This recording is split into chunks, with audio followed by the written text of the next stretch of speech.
Salam mehriban vatandaşlar.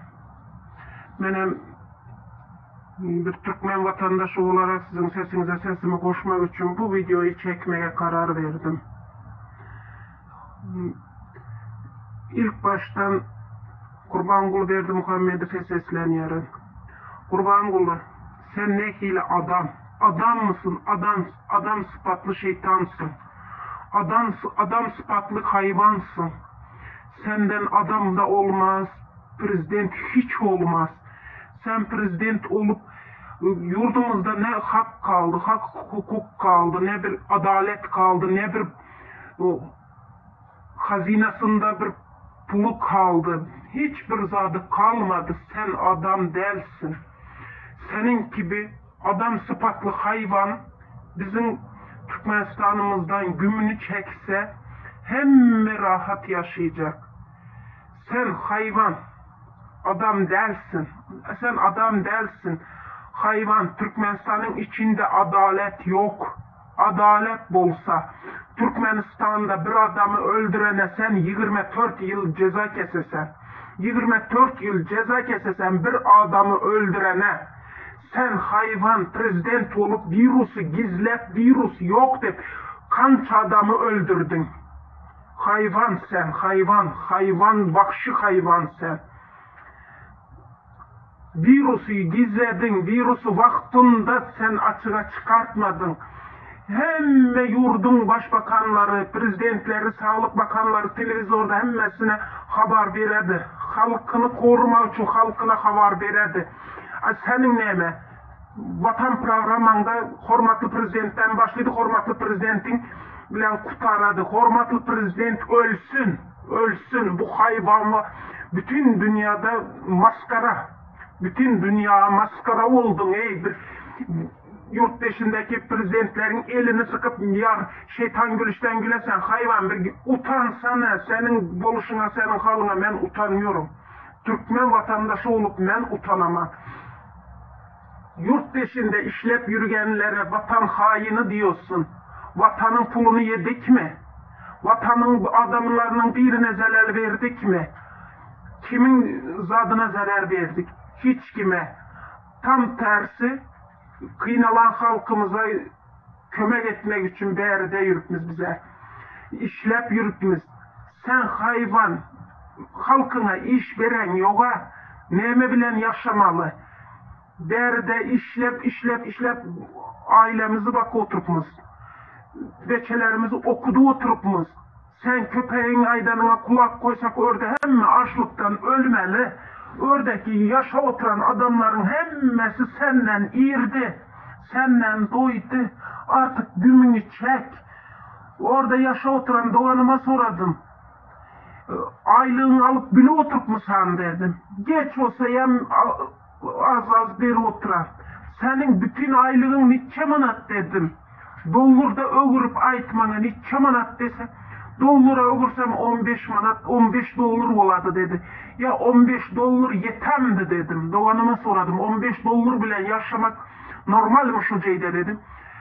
Hiçbir zada yeten yok dedi. Hemme zat kımmat. Un yok, yağ yok. Yağın 1 litre 25 manat. Ya sen hayvan, utan ya, utan. Utan. Tohumların yesin senin başını, bir utan. Sana var ya, sana asmalı.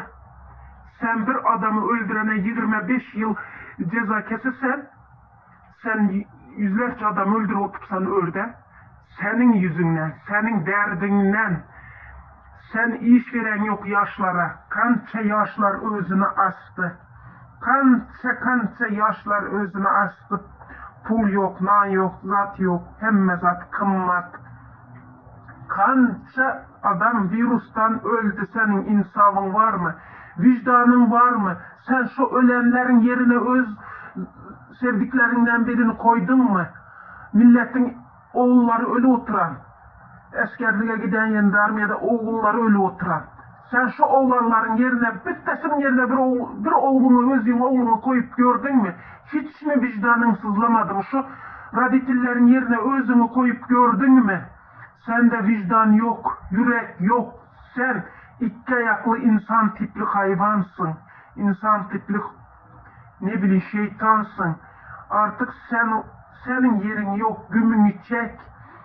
Sen gel, senden öndeki diktatör da ya Munçallı deldi. O arenda işleyen, buğday işlep paxtekellere bir traktör verip, maşın verip, yalandan bir umut veretsiz. Sen hiçbir bok yemedin. Artık öçür. Git gümünü çek. Senin eden işin olmaz. Tolka adamları kara hizmet işlet desen, subutkasını alasan, paxtanın buğdayın pulunu öz hesabına yatırasan, yine bu halka gelince un yok, buğday yok, bu açlık bitmedi. Türkmenistan'da hiçbir açlık kurtarmadı. Ya benim öz doğanım, üç çağasını bakıp bilmeyin, canından doyup özüne astı çıkıp, ya kaç adamlar öldü. Ya artık halkına karap bilmişsen, postu boşalt, gümünü çek. Adalet ministerleri, sizlere adam bulup adamların halkın yanına geçinler. Artık o köpeğin sonu geldi, o kaçadı gidedi. Senler hiçbirini yanına alan yok. Yanına almaydı. Adam bulup adamların hakkını yemek, adaletli çözün. Adaletli halkın bir işinde, karar vermende adaletli karar vermeye bir çalışın. Migrasiya işgərləri, senler nime, ömürlük mü? Dünyaya gelende migrasiya işgəri olup geldin mi? Hiç mi ölmeyimsiz? Hiç mi senlerin Allah korkunuz yok mu? Yaşlardan ne mi istiyorsunuz? Yaşların gözünün aktık yaşının her damlasına senler Allah hesap sormayayım de. Senlerin beçelerin yokmuş, o beçelerin şu yaşların yerine hiç mi özünüzleri koyup görmeyimsizler? Vizası bolanayan 5 yıl deport, vizası bolmayan 5 yıl deport. Vizası bolup yılda 2-3 gelip gideneyen 5 yıl deport, vizası bolmayın 10 yıl gidip geleneyen 5 yıl deport. Adalet mı bu? Kör müsünler, ölük müsünler? Bu 5 yıl nizaçta deport alanlar adalete yazadı, adaletten bir elinden gelen iş yok. Ne meseleler, nemege durupsan örde. Nemege oturupsınlar. Nemege aylık alıp oturupsınlar. Nemege devlete, senler devlete hizmet edecek vakti Kur'an'a kol basıp yemin etmedinizler mi? Yemin etmedinizler mi? Halka itkilik edin ben, halka doğru düzgün hizmet edemem deyip yemin etmedinizler mi? O yemininizler tutadı sizleri. Kör olasılar, kör. Allah sizlerin canınızı almasın da yer sermeletsin sizleri. Men bir Türkmenistan vatandaşı bolup nizaçta kurdan kurga günahı yok yere 5 yıl deport alan yaşların hakkını isteyeyim.